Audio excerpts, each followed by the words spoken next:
Маңғыстау облысының әкімі Нұрлан Ноғаев өңірлік кәсіпкерлер палатасында бизнес субъектілер мен құқық қорғау және мемлекеттік органдардың басшыларымен кездесті. Осы жылдың 19 мамырында Қазақстан Республикасының президенті Қасым-Жомарт Кемелұлы Тоқаев отандық бизнес өкілдерімен кездесу өткізген болатын. Онда бизнес құқығын қорғау, кәсіпкерлердің жаңа экономикалық саясатты іске асыруға қатысуы, сондай-ақ шағын және орта бизнесті жүйелі қолдау мәселелері айтылған еді.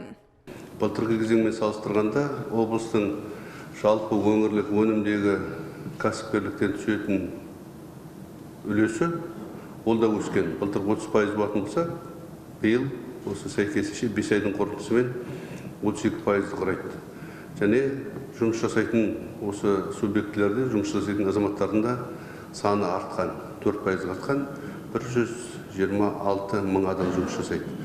Яғни экономикалық белсенді азаматтардың арасындағы шағын және орта бизнесте кәсіпкерлікте жұмыс жасайтын азаматтардың үлесі жылдан жылға артып келе жатыр. Бұл нені білдіреді? Бұл мемлекет басшысының пәрменімен атқарылып жатқан істердің өзіндік нәтижесі бар екенін білдіреді.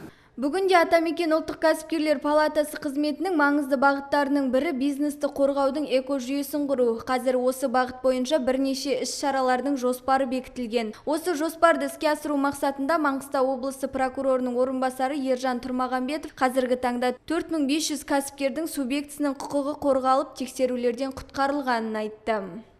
Осы облыстың салдарымен емес, себептерімен күреске, сондай-ақ корпоративтік жемқорлыққа қарсы іс-қимылға баса назар аудару қажеттігін ескертті. Өткен жылмен салыстырғанда биыл облыста кәсіпкерлер қатары 18%-ға артып 60 мыңды құраған. Маңғыстау облысы кәсіпкерлер палатасы бұған дейінде іскерлердің бірқатар мәселелерінің шешімін табуына атсалысты. Алда да аса маңызды міндеттер тұр.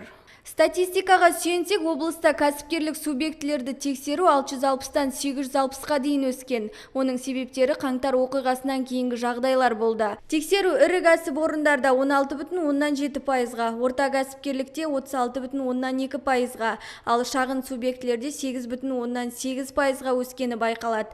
Тіркелген тексерістердің 1549 аяқталған, 993-де заң бұзушылық анықталған, 556 жағдай нақтыланбаған. Қаламқас Аманқосова, Даметкен Самат қызы, Қоблан Тәжібаев, Ақтау Ньюс.